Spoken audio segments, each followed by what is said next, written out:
یہ ہے اسلام کا تصور انصاف، آج کا تصور انصاف، آج کی عدالت ہے۔ اللہ تعالیٰ ان عدالتوں کو بھی ان خطوط پر اللہ پاک جاری کرے۔ اسی لیے مجھے بات یاد آتی ہے، بات ختم کرتا ہوں، کہ جب ہندوستان آزاد ہوا، ہندوستان آزاد ہوا، کتاب میں لکھا ہوا، اخبار میں چھپا تھا، جب ہندوستان آزاد ہوا اور سامنے آیا کہ انگریز تو اب جا چکے، انگریز تو جا چکے،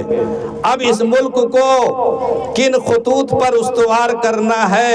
یہاں کے نظام کو کن بنیادوں پر ہمیں قائم کرنا ہے، تو مہاتما گاندھی اس دور میں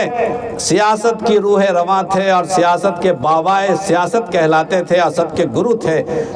کانگریس کے بھی سرپرست تھے۔ مہاتما گاندھی نے مضمون لکھا، وہ مضمون چھپا ہوا، انہوں نے مضمون لکھا کہ ہندوستان تو آزاد ہو چکا، ہمیں اس ملک کو خوشگوار ملک بنا